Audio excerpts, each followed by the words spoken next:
उत्तराखंड के पहाड़ों की वो शूरवीर रानी जिसने मुगलों की सेना को हराकर उन सभी की नाक काट डाली, जिन्होंने उत्तराखंड के विकास की मजबूत नींव रखी और शाहजहां की मुगल सेना को कभी उत्तराखंड में घुसने ही नहीं दिया।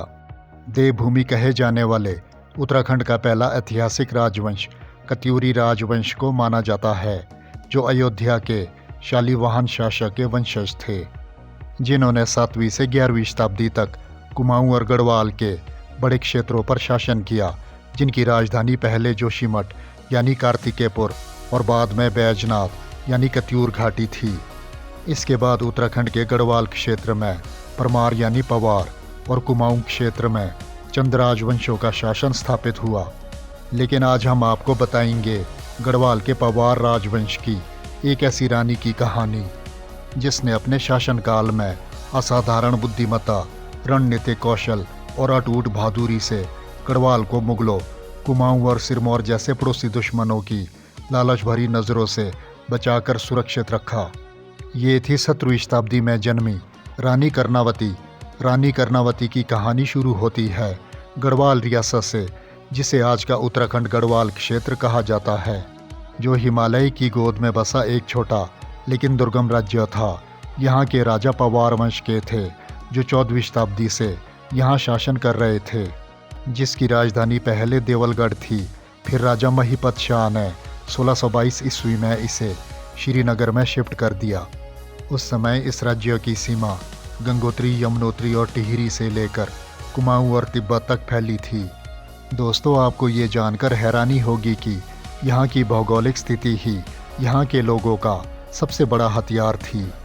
ऊंचे ऊंचे पहाड़, घने जंगलों वाली घाटियाँ और तेज़ बहाव वाली नदियाँ जो दुश्मनों को हमेशा रोकती थी।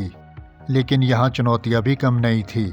मुगल साम्राज्य इस हिस्से को लालच भरी नज़रों से देखता रहा, क्योंकि उस समय ये जगह सोने चांदी की खादानों, जंगलों के संसाधनों और रणनीतिक महत्व के लिए बेहद खास थी। इन सब कारणों के चलते गढ़वाल के पवार राजवंश के पड़ोसी कुमाऊं और सिरमौर के साथ उनके युद्ध हमेशा होते रहते थे। वैसे अगर देखा जाए तो गढ़वाल के राजा हमेशा स्वतंत्र रहे। उन्होंने मुगलों की अधीनता कभी भी नहीं मानी। लेकिन 17वीं शताब्दी में खेल थोड़ा सा बदला, जब ताजमहल बनाने वाले क्रूर मुगल बादशाह शाहजहां का दौर आया। और ये वही समय हुआ करता था जब रानी कर्णावती का नाम इतिहास में दर्ज होने वाला था। 17वीं शताब्दी की शुरुआत में जन्मी रानी कर्णावती को कुछ इतिहासकार परमार वंश का बोलते हैं, तो कुछ इतिहासकार उन्हें कटोच राजपूतों में से एक मानते हैं। ऐसा कहा जाता है कि उनका विवाह गढ़वाल के राजा महिपत शाह से हुआ। महिपत शाह एक वीर राजा थे, जिन्होंने गढ़वाल राज्य को मजबूत किया था। लेकिन साल 1631 में कुमाऊं के चंद राजवंश के साथ युद्ध में वो शहीद हो गए। उस समय उनका बेटा पृथ्वीपति शाह सिर्फ 7 साल का था और बिना राजा के राज्यों में अराजकता फैल सकती थी। अब क्योंकि पड़ोसी राज्य सिरमौर और कुमाऊं पहले से ही गढ़वाल पर आक्रमण के फिराक में थे और मुगल भी अपनी लालच भरी नज़रें गढ़वाल पर जमाए बैठे थे, ऐसे में राज्य को बचाने के लिए आगे आई रानी कर्णावती। उन्होंने खुद को रिजेंट घोषित किया और राज्य संभालने लग गई।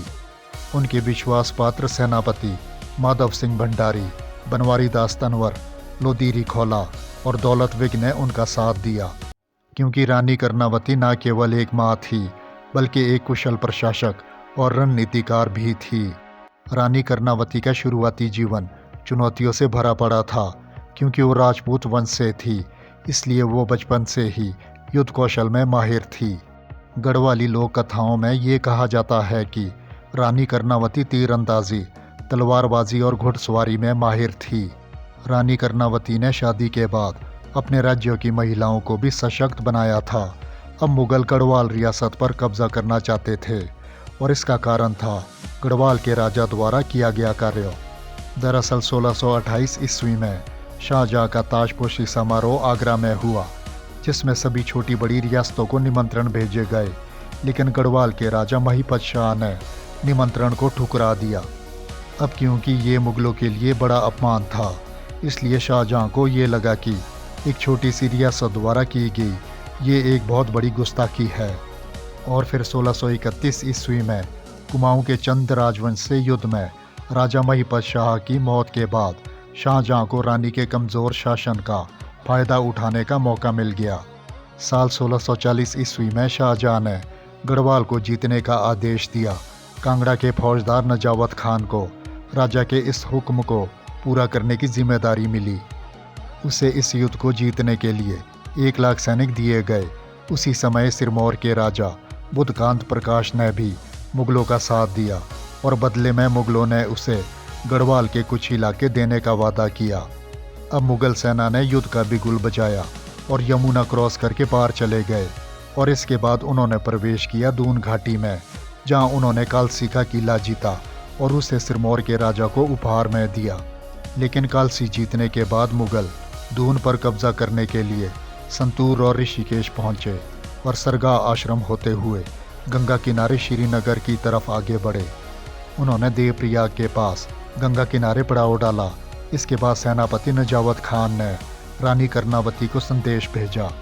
वो या तो मुगल सेना के सामने आत्मसमर्पण कर दे या फिर बदले में 10 लाख रुपए दे, वरना उनकी रियासत को तबाह कर दिया जाएगा।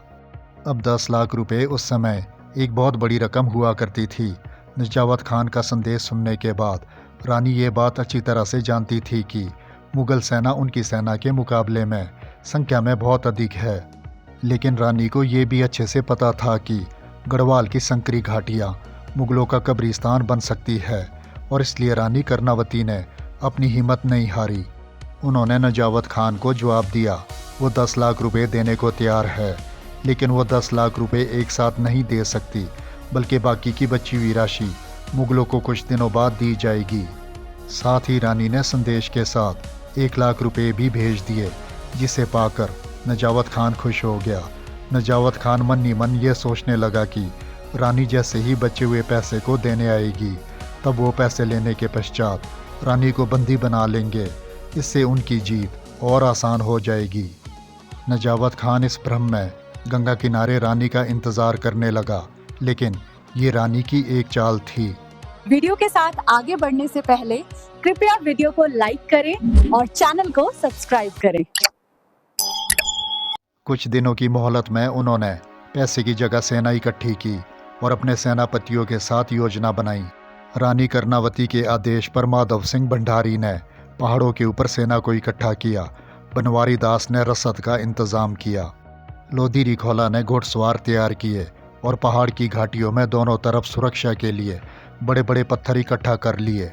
गढ़वाली लोक कथाओं में ये कहा जाता है कि रानी ने देवताओं से जीत के लिए प्रार्थना की और देवताओं ने भी रानी कर्णावती की मदद की।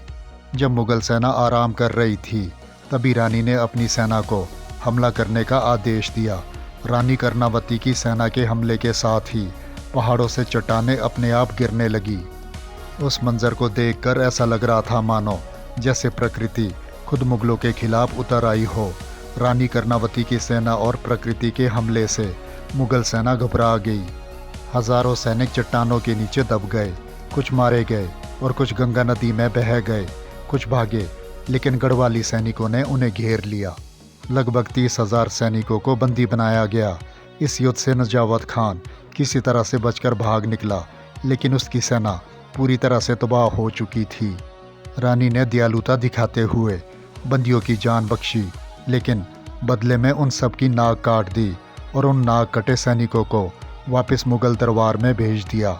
ये मुगलों का इतना बड़ा अपमान था कि इससे मुगल बादशाह गुस्से से आग बबूला हो गया और उसका सेनापति नजावत खान इतना अपमानित हुआ कि उसने जहर खाकर आत्महत्या कर ली। ये रानी कर्णावती की ऐतिहासिक जीत थी। इस जीत के बाद रानी रुकी नहीं। उन्होंने सिरमौर पर हमला किया, क्योंकि उन्होंने मुगलों का साथ दिया था। सिरमौर से युद्ध जीतने के बाद दोबारा से गढ़वाली सेना ने खोए हुए इलाकों को वापस जीत लिया। गढ़वाली सेना ने सिरमौरी सेना को यमुना पार कर खदेड़ दिया। इस युद्ध के बाद गढ़वाली सीमाएं मजबूत हुई और मुगल कभी भी श्रीनगर तक नहीं पहुंच पाए।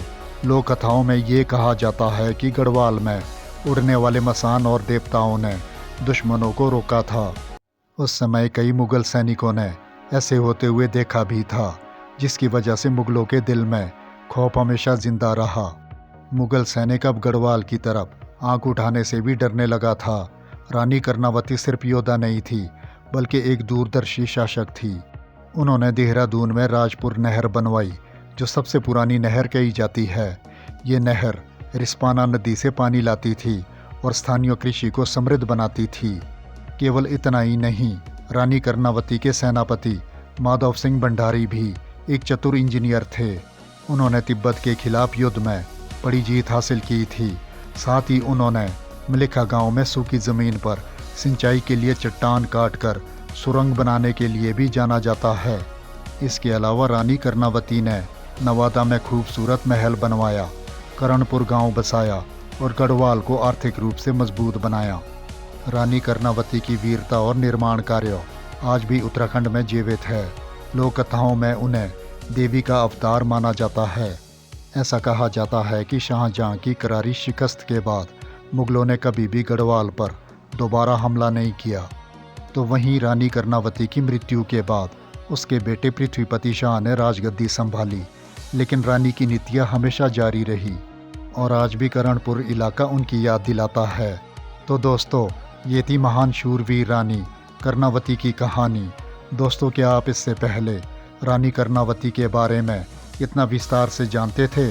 हमें कमेंट बॉक्स में ज़रूर बताइएगा। मुझे आपके जवाब का बेसब्री से इंतज़ार रहेगा। और अगली आने वाली वीडियो आप किस महान राजा या फिर शूरवीर रानी के बारे में जानना चाहते हो, कमेंट बॉक्स में ये भी लिखिएगा। तो दोस्तों, आप इस पूरे मुद्दे को लेकर क्या कहना चाहोगे? अपनी राय हमें कमेंट बॉक्स में जाकर अवश्य ही दें। वीडियो अच्छी लगी हो तो वीडियो को लाइक, शेयर और चैनल को सब्सक्राइब करना बिल्कुल भी ना भूलें। मिलते हैं अगली वीडियो में एक नए मुद्दे के साथ, एक नए जोश के साथ, एक नई प्रेरणा के साथ और एक नई कहानी के साथ। वीडियो के अंत तक बने रहने के लिए धन्यवाद। तो दोस्तों, वीडियो को लाइक करना ना भूलें और हमारे चैनल को सब्सक्राइब जरूर करें।